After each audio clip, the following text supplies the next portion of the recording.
welcome to Filmme Talk, a show where two gals talk film, television, and everything in between the reels. I'm your host, ILEANA''s, head of marketing and a critic here at FullCircleCinema.com, and I am joined today, as usual, by my lovely co-host, Miss Josie Melendez. Hello. Hi.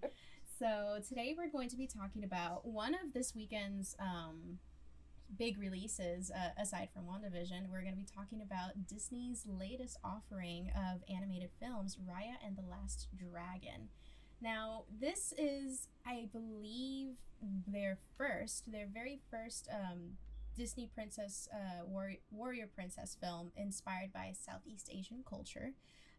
It follows a girl who lives in this, further into the film, a dystopian land, looking for the last dragon, essentially, which, the title is pretty straightforward and self-explanatory, but it goes deeper. It's a little deeper than that, and it does have, we're gonna dive into this world because it is very much, and you're probably gonna hear a lot of this, it is very much fantasy world building epic.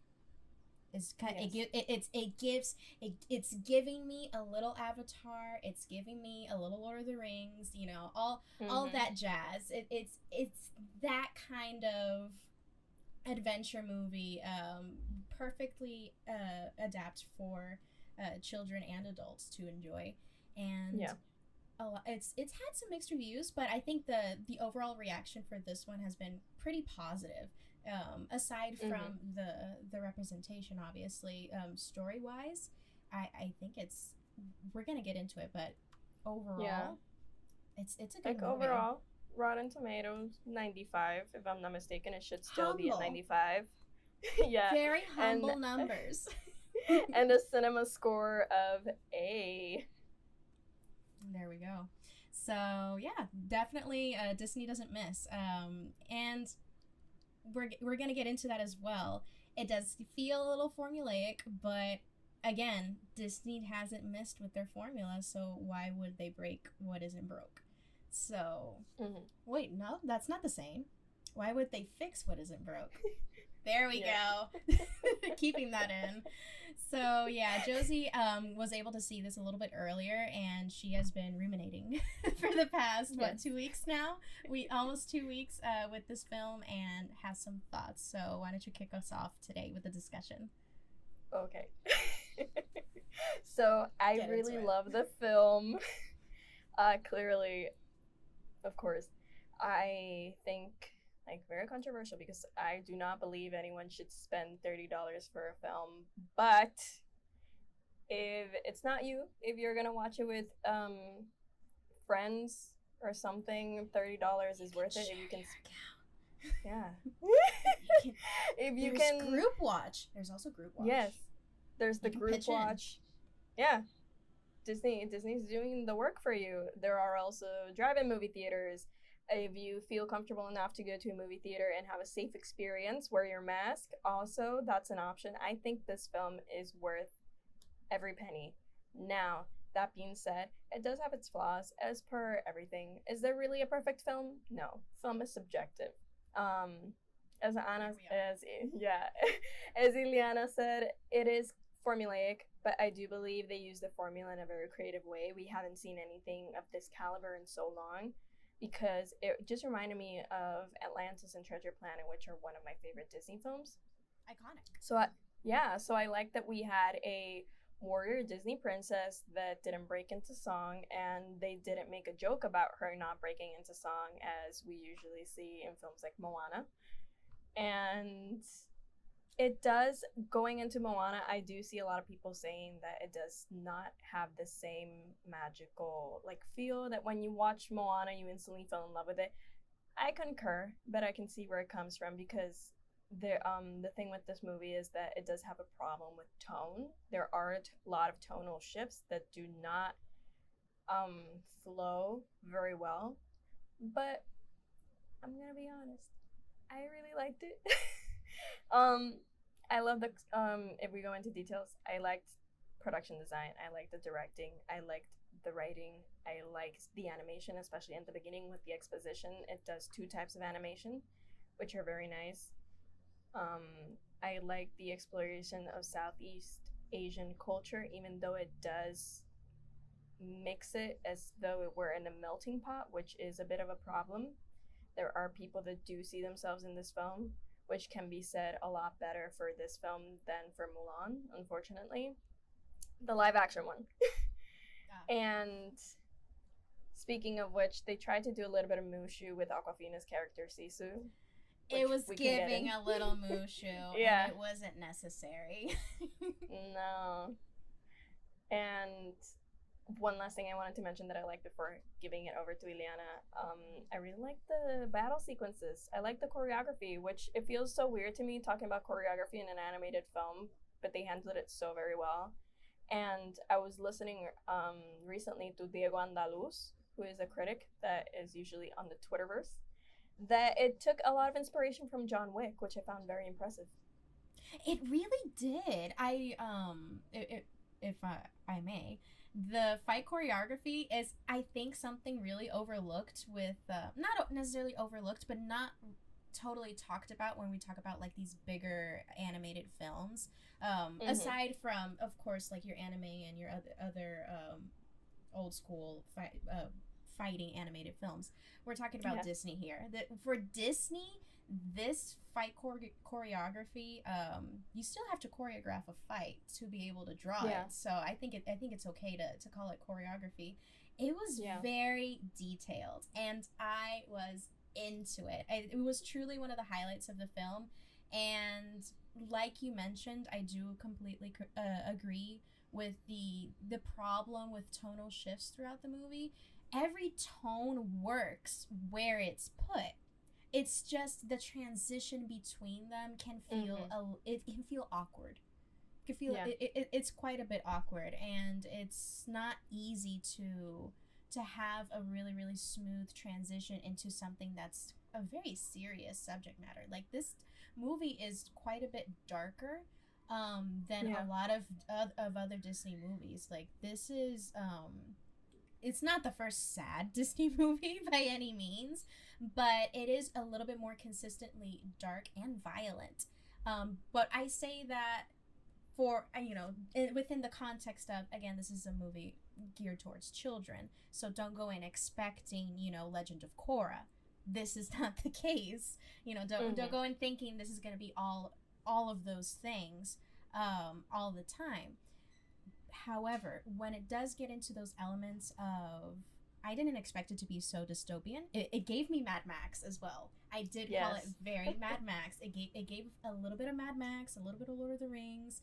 But yeah, it was Indiana Jones, cool. Tomb Raider. Indiana Jones. It was giving me Tomb Raider, and it just had so much inspiration from such great source material for this particular genre that I think it worked really well when they did that. Aside from beautifully choreographed and animated fight scenes, that they were also very emotionally charged a lot of the time, and that balance that they did within the context of those scenes did work very well. And I really liked how we had a very, very clear protagonist and antagonist here, but we do dive into before we see this whole rivalry, I should say, we do get context on the relationship between the Raya and the antagonist here. Her name is Namaari, sorry. So Namaari and Raya are immediately my 2 favorite Disney animated characters at the moment, because they are just so 3-dimensional, and I think that's wonderful. And I love how they didn't go the Mulan route of making this huge burly man the villain. Like, there is no outright male villain. The villain here is more or less Namaari, who basically was part of the cause, not the sole cause, because she was a child. you also have to, like, keep in mind that a lot of these characters, when they were children, were taking on a lot of responsibility for their people, and mistakes were made. And Yeah, and you can see it when her mom is teaching the kids how they tell their own history, which tends to happen universally. People tell their own history, and it's easy, not to say manipulated, but let's go with that word, into believing a certain truth that is probably not the whole truth. And that is probably the case with Namaari, because even when she confronts her own mother, her mother is like, no, once we get the dragon and the gem, we'll be fine. We'll be forgiven. And her mother is very adamant in her beliefs, which is where Namaari stands at a point where she doesn't know what to believe in. Which I really like the fact that she's not a true villain. She is an antagonist, but she's not a true villain. Because in her eyes, Raya is the villain. Oh, yeah, absolutely. Because she saw Raya as hoarding magic and resources from everyone. Yeah. Because they were living in poverty. They didn't even have rice, as they mentioned at the beginning. So clearly, they did not have the same resources as Raya's Kingdom of Heart and Kingdom of Heart. Ha. And it wasn't on purpose. I know, that was the best part. I noticed. I realized you just, yeah. So the Kingdom of Heart. Yes. And they have that conversation where she's talking with her father, and all the other lands believe the gem to give them prosperity, but that is not the case. So there is definitely, I like how it plays with that whole aspect that history is written by a certain few, and it can easily be changed. Oh, absolutely. And it gave very Fire Nation vibes. Yes. I love how, again, I'm just, shooting names here for you to get to basically understand and get the energy and the idea behind this. But it's not, I'm not saying, when I mention, it's giving us Fire Nation, it's definitely not a copy paste. Like, Disney did not just, rip off all of these stories. They definitely gave their formula a really refreshing twist, and it played off very well. It was still original, it was still different, but it used those very elements from other places, like, Avatar, Mulan, etc., that worked and made it their own. So I really enjoyed that. Yeah. So yeah. Which if I may add, no worries. If I may add, I just pointing that out because I have seen some people shy away from the film because of the comparisons to Avatar: The Last Airbender, not Avatar, the Blue Alien film. I really hope that when anyone mentions Avatar, we have moved as a society past referencing James Cameron's Avatar. we're not talking about that. We say Avatar, we know Avatar. Just in case, if there are any Avatar James Cameron fans out there, I'm sorry, we're not addressing that. Not sorry. So I hope people don't shy away from those comparisons, because at the end of the day, products with white characters often do repeat tropes and storylines, and it's very upsetting when we see something centering people of color have a similar storyline to something else and people immediately not wanting to give it a chance. Absolutely, because there isn't you can't just have one diverse thing and then say someone else is going to create another diverse thing with some similar traits and say, oh, they're ripping them off because this is the one. Like, no, you can have a world of different stories and media inspired from one another, because at the end of the day, we're human. We can only come up with so many ideas at a certain point, especially ideas that, in this industry sell. So that's why, once again, Disney, with, its infinite budget at this point, tends to play things very safe. And that is one of the, not necessarily gripes. Gripe seems a bit strong of a word, but it is one of the flaws of Raya, is that it had a lot more potential to push the boundaries with its story and its adventure, and Disney played it very safe in a lot of aspects. And I say that not in the sense for someone else to counter argue and say, well, it's for kids. Kids are very smart beings. Kids are wonderfully intelligent, and they're like sponges. They'll learn quick. You don't have to, spoon feed them all the time. So when I say you could push the boundaries a little bit. You could have not necessarily have made the story more complex, but dove deeper into lore, because I thought the lore here was fantastic, but we didn't get that much. Like we could have built a whole world and maybe perhaps set it up for a very comparable sequel, not necessarily being centered on Raya, but perhaps someone else in this world of Kuandra.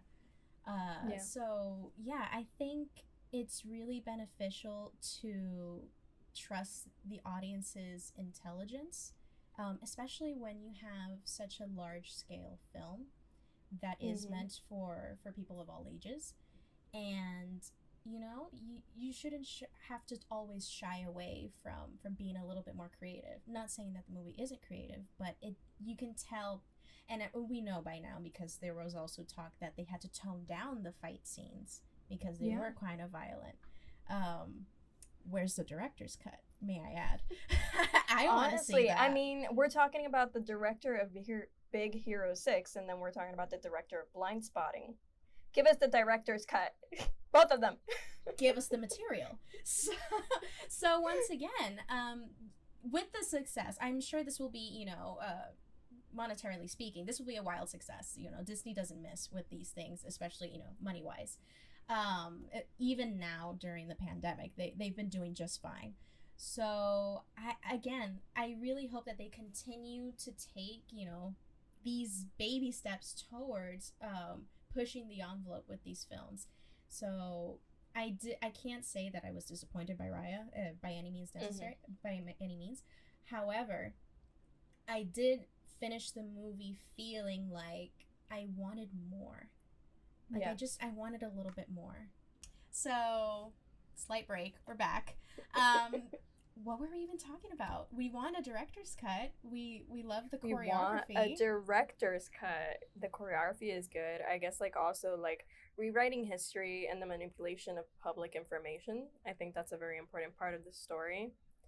And also Raya and Namaari.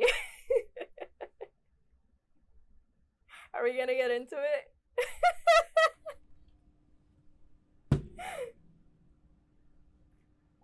So, who's ready to go fishing? Because I have some queer bait here. Yeah. No. This is a children's movie. So I don't want y'all being nasty with the fanfics. Yeah.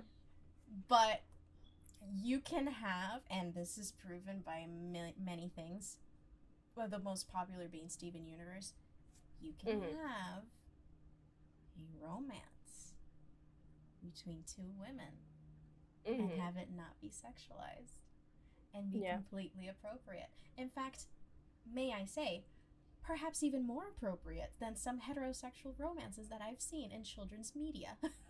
Yeah. You don't need the end, lack of chemistry throughout the whole thing and then the end being a kiss and then make everything up. No. Namaari betrayed Raya. Like, this is a complex relationship that they have. See, that's the thing for me, because I remember I had been seeing on Twitter from early reactions that it was a friends to enemies to lovers kind of deal, so I was excited because I thought that's what we were gonna get. But it's not that simple. See, for me, it is insinuated that they do have a happily ever after, and nobody can take that away from me. It gave us very Legend of Korra there. Yes, it's very. So listen, it's a very complicated story for them, but again, it is a little bit queerbaity. But for me, when it comes to them, I think we had to fix what had been broken first. Yes. Could we have had a scene where we could see them being a little bit more romantic? Yes. See, I thought, exactly, because I thought that Like, when you mentioned it to me that they were friends when they were little, I thought we were also going to get, like, little bits of them being friends when they were, like, a little bit older, like, more adolescent. But no. They were, like, 13 and sworn enemies, honey. It was gone. There was no chance for them to be, like, continue their friendship. Which was heartbreaking. But you could have done that and given us a little bit of something. Like, she could... See, for me, Raya did like Namaari because you wouldn't be that heartbroken if there wasn't anything deeper there. But also, like, that's she knew her for, like, a couple of hours, to be quite fair. She knew her for a couple of hours and said, I'm gonna show you my whole life. Yeah. I'm gonna show you. I'm gonna risk it all. She took her to the gemstone. She took her to the gemstone. On site. Raya said, I'm gonna risk it all. And she was like 13. 12 or 13. Well, you know, more or less. She definitely wasn't like a toddler or anything. No, especially since 6 years passed by. That would make her like 18. I think she's between 18 and 20 when we fast forward years later. That's also something I really like. And that I don't know if that connects to the want and need of more like college age stories. Like more like young adult, can I say, legal? It must have been so frustrating. Like, my heart breaks for her, having to grow up, and like, especially puberty for a girl, having to do all of that on your own. That's no tough. Mother, no father, just trying to survive. My heart breaks for her. She was doing her Furiosa fantasy like without a choice. She had no choice but to be a badass, which she did, but wow. Like 6 years on your own, looking and searching endlessly for the last dragon, to almost no avail until the very last spot. But it was... that's also something that I really love about Raya. You can tell that they actually made her traumatized. Like, she didn't just have this sad story and then just be like, I'm gonna break into song. And that's not her vibe. She even said, I was really shocked. This is a small detail, but I was very shocked when Disney allowed a woman, especially a woman in an animated film, say, remind me to not have kids. We had no choice but to stand. Like, she was very, very vocal about her position and why she did the things she did, why she believed the things she believed, and how it came about. Because humans are so much more complicated than merely, I'm a warrior, I'm gonna avenge my father, we're out here vibing and thriving. No. Yeah. She knew that, like, low-key, that this was probably a fruitless endeavor. Like, she went on for 6 years searching for this dragon that most likely, you know, the chances of her finding the last dragon were slim to none. So it was very, very, of course, convenient for the story. But I digress. They made her an emo badass warrior with feelings, with complex emotions, and that's really the highlight of the film. Now, we've gone on about Raya for a hot minute. I really like, though I feel like it was a bit clunky in execution, and I'm gonna get into it, but I like how they brought in the found family trope. I love a good found family. I love found family in stories, especially in film, and to see that in a Disney movie here. I'm not saying it's the first one. I just can't remember right now. But this is like the most... This is the most found family trope I have felt in a hot minute with Disney. Because usually it's a very tight-knit group. Like, it's maybe like 2 or 3 people, maybe. They're characters.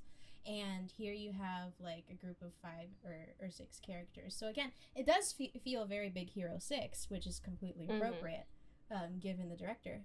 But it just works so well in this type of story, especially in a dystopian story where they do touch on death a lot. Like, death is a very prominent topic in this. Death, you know, you have death, culture, politics. They, again, trusting people. The whole movie is based on trust, but it's not Peter Pan. And setting your pride aside for the greater good of like humanity and community. And what I really liked, because a lot of people have been criticizing the baby, and I get it. We can get into that soon. But what I liked about that is that you can see how trauma can affect any age. And I know it's a little bit exaggerated to like be like, yes, trauma affected this baby. But people lose their parents sometimes when they're very young, and then they never know them. Like, what if Nai would have never seen her mom again, or her family? Exactly. Or I forgot his name. The guy from Spine lost his entire village, his entire community. He was alone. Yeah, 100. That was a shock to me. Yeah. Yeah, dark. when I can't remember right now his name, but the tiny cook. When I love him so much. He tells Raya, when he tells Raya that she's not the only one that's lost someone. And I like how they drove that home, that a tragedy can affect anyone, no matter the age, no matter where you come from. And it's important to sympathize with that we all do carry something on our backs. Yeah, because it does get easy to become like, very self-involved when you've gone through a tragedy or a trauma. Like, oh, you wouldn't get it. Like, no. Especially in this story, the entire group lost someone to this very same plague. Because they call it the monster. It's very... Also, I don't know if you're going to get this reference, but it's very Calamity Ganon. Like, even the animation and all that, that's from Breath of the Wild, it's from Zelda. And, I mean, not specifically Breath of the Wild exclusively, but you know what I mean. Zelda fans out there. It gave me Calamity Ganon, and I liked it. That's the only thing that I will, like, tiptoe into saying, damn, that's really similar. Because the color and the animation of the Droom, they call it, in the movie, it is almost exactly like the monster in the video game Breath of the Wild, Calamity Ganon. So yeah, that's, aside from that, it's still fun. It's still very good. But going back to the found family, I think that the characters were very endearing, but I didn't feel, though I loved the story with them, I didn't feel we spent enough time with them to develop like that emotional attachment, I guess. Yeah. Just kind of like you don't feel as involved with the group. Like, it is, I get it, it's Raya and the Last Dragon, so we really just are just focusing on Raya, but it couldn't decide whether or not it was a Raya and Isuzu movie or a Raya and this group of, found family or not orphans. I was gonna say orphans. Like, they're not all orphans, because one of them's an actual father and an adult. But yeah, just this group of not mischiefs. I mean, at the end of the day, the story is basically Raya trying to bring back Kumandra. Exactly. It's her main motivation for her was to bring back her dad. But not only that, behind every move she made, she was intentionally or unintentionally trying to bring people back together. And even if she couldn't bring back her dad, bring back his legacy and what he was, working so hard to achieve. And yeah, I think the moral of the story about human behavior and human trust loss and how people as a society deal with it.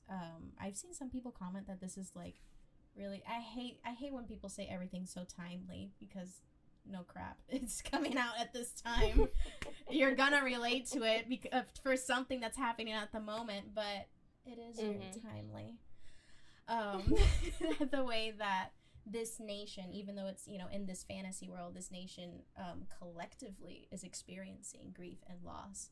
And yes, you do get a happy ending here, which I understand, because again, it's a Disney film, but it didn't hit me as hard as Onward did. Because Onward, I'm not going to go into...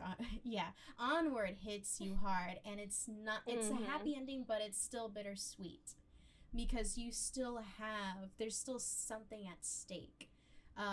Whereas in Raya, everything's just like wrapped up in, a pretty little bow at the end, and instead of fireworks, is a bunch of dragons. Spoiler alert, the dragons Yeah. come back. Woohoo! It's beautiful though. Aesthetically, like visually, It is. gorgeous. If you just want to go in for the animation, oh, you will not be disappointed. This is a beautiful, beautiful film. It does have a lot of heart. It is very charming. But yeah, if you can be pretty unbothered about how awkward it is in tone and sometimes also in pacing, because when it tries to go between, after like the first act, I feel like it just kind of lost its footing a little bit in terms of pacing, so it does feel kind of oddly timed, but aside from that, it's still totally enjoyable. Very beautiful film. But yeah, the baby was not, I don't know, I just feel like if it just felt kind of out of touch. I don't know, it was weird. It felt very Illumination. So if you can ignore the baby, like the baby's not in it that much, like the con baby, it's fine. It's literally fine. But it's just beautiful. It's a beautiful film, and it's a beautiful film. I think that it deserves a chance, especially, yes, though it is not direct representation of any particular culture, and it's just kind of a blanket representation, I'm gonna call it, which can be problematic when you look at it that way. However, we also have, I'm gonna come back to it, we also have Avatar, which is also very much a melting pot in a fantasy world inspired by Asian cultures from all over the world. It does expand more, obviously, but it obviously doesn't directly, quote unquote, represent a certain particular culture. You don't have like in the show or in the story directly Chinese cultures or directly Inuit cultures. You have different names for different cultures that are inspired heavily from the real world, but of course adapted to a fantasy setting, because I would say that Avatar is pretty fantasy. Also, it's a TV show, and this is a movie, and 100%. I think they handled exposition and presenting you who these people are, where they come from, and everything rather well. It was creative, especially when Raya was going on about, like, her father asked her, "Oh, what do you know about the lands?" And I'm like, smart. And she was like, yes, this one, and the terrifying cats and the huge axes, and I'm like, I immediately know what's going on. Yeah, it was very practical. Yeah, props to them for like making their way around that. Yeah, because they could have easily just done a prologue, stick it on and be done with it, but they did weave in the explanation, the context of the world that we're diving into pretty seamlessly. It does, again, in those moments, sometimes you can feel like, okay, this was clearly put here for a reason, but it's fine. It works. It definitely works well. So like I said, the first act I cannot complain about because I feel like it does flow very well. It's just like in the second and third act where things get a little bit bumpy. But again, aside from that, wonderful film. And I think you should watch it. You should just watch it. I think it's fun. It definitely gets a 2 thumbs up from us. Absolutely. And if you want to check us out on our socials and see what other little bits and bobs we're chatting about, you can follow me on Twitter and Instagram at Captain Melendez, and you can follow Josie where? At the Josie Marie on Twitter and Letterboxd, and you can also follow Film Posers at Film Posers basically everywhere, and check out ILEANA'S written review for Raya and the Last Dragon over at Full Circle Cinema, which will be out by the time this comes out, so it's fine. Yes. So yeah, I'll give my more detailed review in written form with my rating and all that jazz, but definitely make sure to also subscribe to Full Circle Cinema and follow us on Twitter, Instagram, and keep up with our news and reviews over on fullcirclecinema.com. Links will be down below as always. And this has been a really fun review. I've had a lot of fun with this one today. I liked it. Disney, keep us fed. keep us fed with the quality. Anyways, we'll see y'all next time. Bye. Bye.